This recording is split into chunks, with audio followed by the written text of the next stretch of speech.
प्रभु जब अपनी शक्तियों का प्रकाश करते तो लगता है कोई त्रिभुवन में जिसकी रक्षा नहीं कर सकता। उसकी रक्षा के लिए मां भवानी दुर्गा अपना भयानक रूप धारण करके महिषासुर आदि दैत्यों का मर्दन करती है। प्रभु है उस रूप में, दूसरा नहीं है। तो उनकी सामर्थ्य कितनी है? दुर्गा कोटि अमित अरिमर्दन।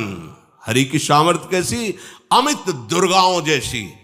1 करोड़ अरब नहीं, अमित दुर्गाओं जैसी दुष्टों का मर्दन करने की सामर्थ्य। अमित था नहीं कि कितनी सामर्थ्य है। एक दुर्गा रूप में जब हरि प्रकाशित होते हैं तो त्रिभुवन में कोई सामने खड़ा होने वाला नहीं होता। मां भवानी जिस समय अपने स्वरूप में आती, किसी की ताकत नहीं है। ये शुंभ निशुंभ इतने बलवान दैत्य थे, त्रिभुवन में कोई इनका बाल बांका भी नहीं कर सकता था। स्मरण किया समस्त देवताओं ने तो भगवान से ही शक्ति का प्रादुर्भाव हुआ। इतना सुंदर रूप मां भगवती का। शुंभ निशुंभ के पार्षद घूमते रहते थे, उन्होंने देखा, जाके बताया कि आपके महल में जितनी सुंदरियां उसकी दासी बनने योग्य भी नहीं है, ऐसी सुंदरी का हमने दर्शन किया। बोले मेरा जाके परिचय बताओ। बोले ऐसा नहीं लगता कि आपके परिचय बताने से केवल आ जाएंगी। तो उनका अगर ऐसा नहीं तो केश कर्षण निर्धूता गौरवा मां गरिष्यति। उसके गौरव को धूल में मिलाते हुए बाल पकड़कर घसीट कर हमारे पास लाओ। मार्कंडेय पुराण। उनके पार्षद गए और बताया हमारे मालिक शुंभ निशुंभ है, उनका आदेश है कि आप महल में चलो और आदर सहित, अगर आप ऐसा ना करती हैं तो मैं आपका निरादर करते हुए बाल पकड़कर घसीटते हुए ले जाऊंगा। देवी जी ने मुस्कुरा दिया और कहा अपने मालिक से कह दो जाकर के कि हम उसी की आज्ञा पालन करती है जो हम पर युद्ध में विजय प्राप्त कर ले। वो जाके बोले हाँ वो तो मतवाले, त्रिभुवन में कोई जोड़ ही नहीं था। आए और उद्दंडता पूर्वक वचन बोलने लगे। माता जी ने कहा बस तब तक बोल ले जब तक मैं मधु का पान कर रही हूं। बस ये पान करते ही तेरी जीवन लीला समाप्त हो जाएगी। ऐसा ही हुआ। जो ही पान करके सिंह पर सवार होकर गर्जना की, सारा का सारा अहंकार धूल दूषित हो गया, काट के फेंक दिया। ऐसी अनंत अमित दुर्गाओं जैसी सामर्थ्य हमारे प्रभु श्री हरि में, अमित दुर्गाओं जैसी, क्योंकि अनंत शक्तियों के स्वामी हैं। उनकी लीला में क्यों में हो? अरे वो जब करुणा करते हैं, अपनी महिमा से उतरते हैं, तो भक्त जब ऐसे कर देता है तो डरप जाते हैं। माधवदास बाबा ने कहा नहीं चलना तुम्हें ब्रज में, हम तुम्हारी कहां तक सेवा देखेंगे, तुम्हें बाल भोग राजभोग। बाबा जी हैं, कभी मिला कभी यहीं रहो। वो बाबा आपके बिना नहीं रह सकते। दोबारा बोल नहीं पाए जगन्नाथ। ये सुन करके हृदय बलिहार होता है। ओ ऐसे सामर्थ्यशाली प्रभु अपने भक्त के प्रेम प्रणय पर भी कितना डरते हैं। ये भक्त नाच पड़ता है। ये कुतर्क की, संशय की वृत्ति यहां प्रवेश नहीं करती। दुर्गा कोटि अमित अरिमर्दन। अमित गिनती नहीं, ऐसी अनंत दुर्गाओं जैसी शक्ति हमारे प्रभु में विराजमान है। शक्र कोटि सत सरिष विलासा। आहा, अरबों इंद्र जैसा विलास प्रभु में। अरबों, एक इंद्र त्रिभुवनपति है, अरबों इंद्र के समान प्रभु का ऐश्वर्य है। और नव शत कोटि अमित अवकाशा, जिस एक आकाश के लिए गरुण जी से कह रहे हैं कि मच्छर से लेके आप तक उड़ते हो पार पाए। बोले ऐसे अरबों आकाश के समान अवकाश है प्रभु में। मरुत कोटि सत विपुल बल, रवि सत कोटि प्रकाश, शशि सत कोटि सुशीतल, समन सकल भव त्रास। अरबों पवन के समान महान बल है। अगर त्रिभुवन में कोई बल है तो पवन में बल है, वायु बल। बड़े बलवान देवता, बल में इनके समान कोई नहीं। इन्हीं के अंश से प्रकट होते पवन पुत्र हनुमान। और इन्हीं के अंश से प्रकट होते पवन पुत्र भीम, बेजोड़ बलशाली महात्मा। दोनों महात्मा बेजोड़ बलशाली। जेगिर चरण दे हनुमंता, चले उसोगा पाताल तुरंता। जिमि अमोघ रघुपति कर बाना, ये ही भांति चले हनु। किलकार दे तो राक्षसियों के गर्भ गिर जाते थे। ऐसे महान बली हनुमान जी। और भीम का क्या कहना है? जब ये देव पुष्प उड़ करके आया और द्रौपदी जी को दिया गया, तो द्रौपदी जी ने कहा इसका जोड़ होना चाहिए इस पुष्प का। सबसे कहा पर किसी ने नहीं सुना। भीम ने कहा कहीं भी मिलेगा मैं इससे लाएंगे। ऋषियों ने समझाया कि आगे मत बढ़ो, ये यक्षों की भूमि है, युद्ध हो जाएगा और तुम्हें तैयारी करनी है हस्तिनापुर के लिए, और तुम इधर, वो सब दिव्य हैं, पवन पुत्र हैं। किसकी मां ने अपने वेग को बढ़ाया तो महाभारत में पढ़ के देख लो, इनके चलने के वेग से वृक्ष उखड़ उखड़ कर गिर रहे थे।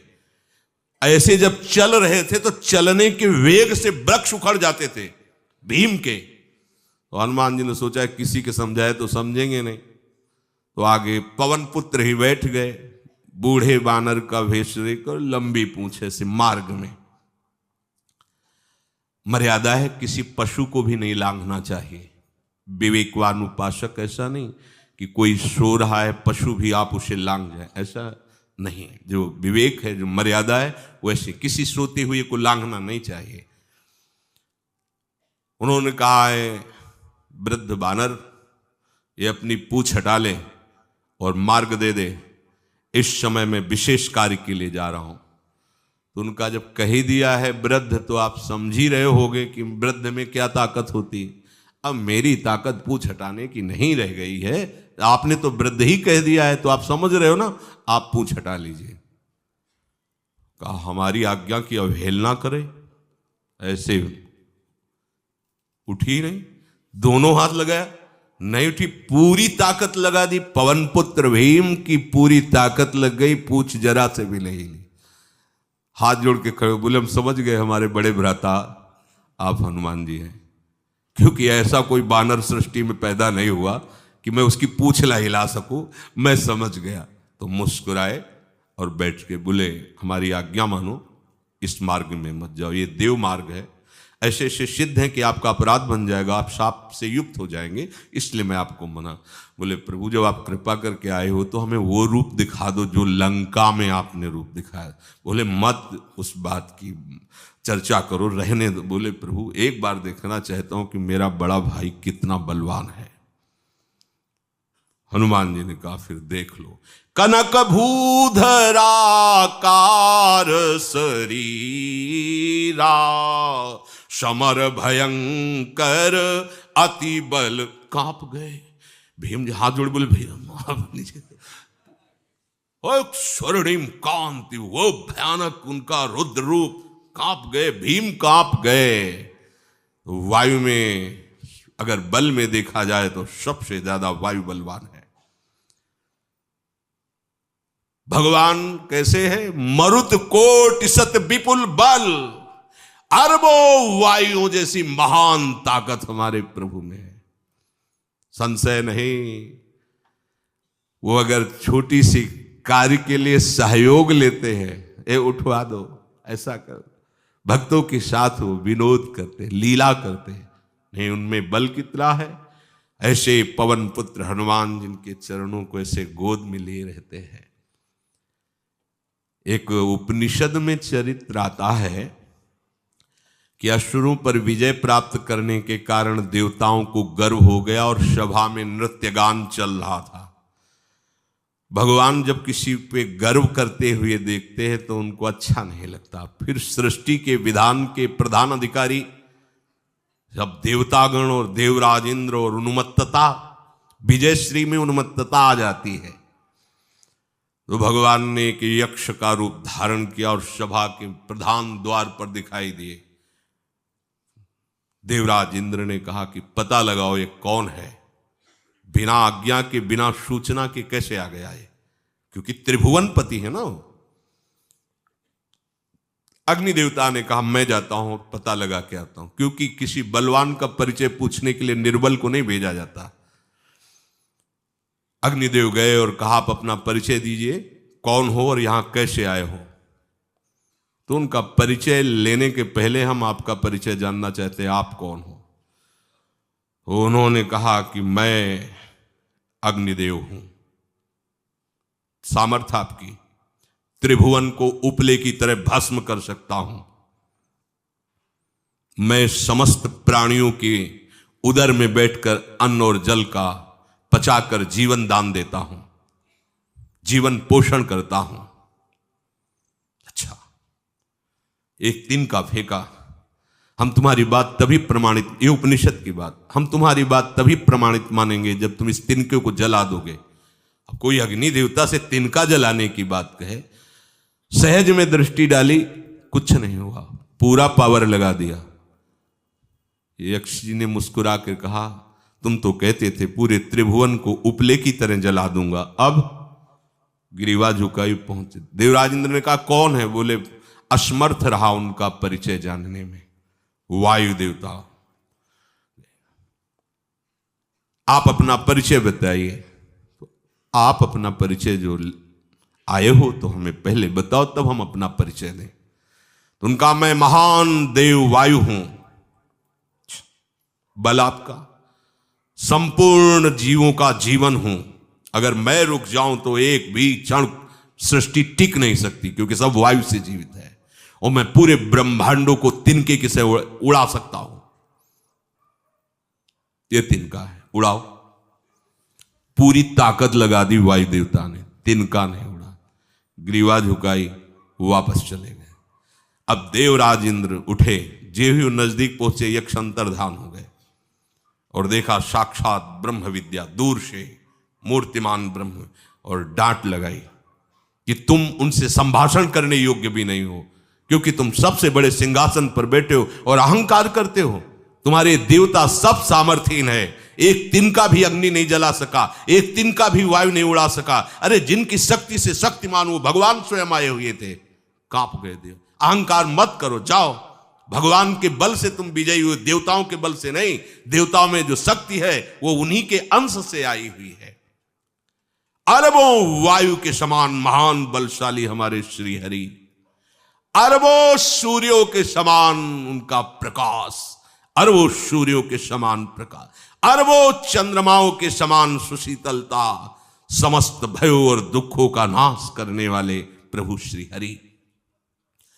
काल कोटि सत सरिसती, दुस्तर दुर्ग दुरंत, धूम के तु सत कोटि सम, दुराधरस भगवंत। अरबों कालों की सामर्थ्य, अरब नहीं अरबों कालों की सामर्थ्य भगवान, एक काल अनंत ब्रह्मांडों में तांडव मचाए रखा है। अरबों काल, अमित बलशाली, अत्यंत दुस्तर, दुर्गम, दुरांत, कौन? प्रभु श्री हरि। अरबों धूमकेतुओं के समान अत्यंत प्रबल सामर्थ्यशाली, प्रभु अगाध सत कोटि पताला, शमन कोटि सत सरिष कराला, तीरथ अमित कोटि सम पावन, नाम अखिल अघ पूग नशावन।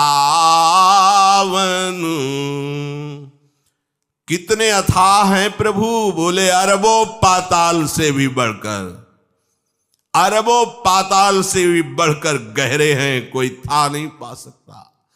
कितने भयानक हैं, अरबों यमराजों से भी ज्यादा भयानक प्रभु श्री हरि हैं।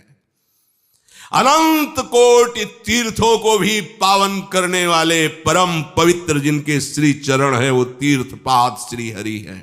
अनंत तीर्थों की उनका नाम ही संपूर्ण विश्व के पाप समूहों का नाश करने में समर्थ है।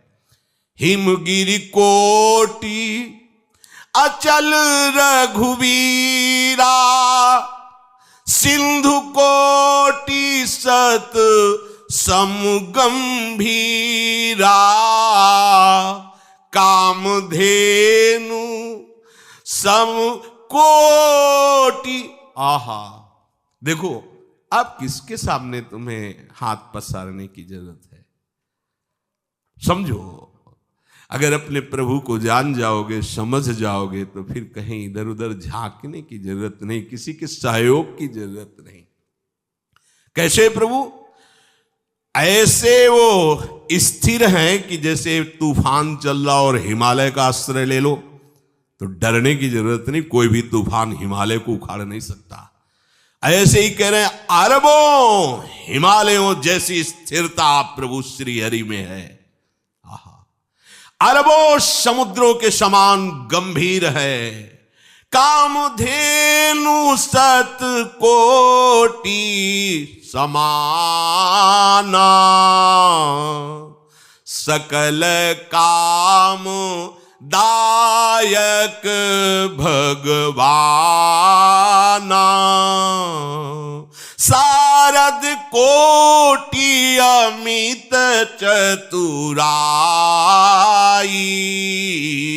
विधि सत कोटि सृष्टि निपुणाई, विष्णु कोटि सम पालन करता, रुद्र कोटि सत सम संघरता।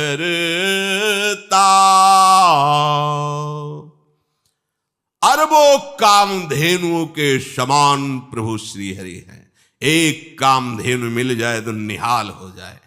है हमारे श्री हरि कैसे? अरबों कामधेनुओं के समान है।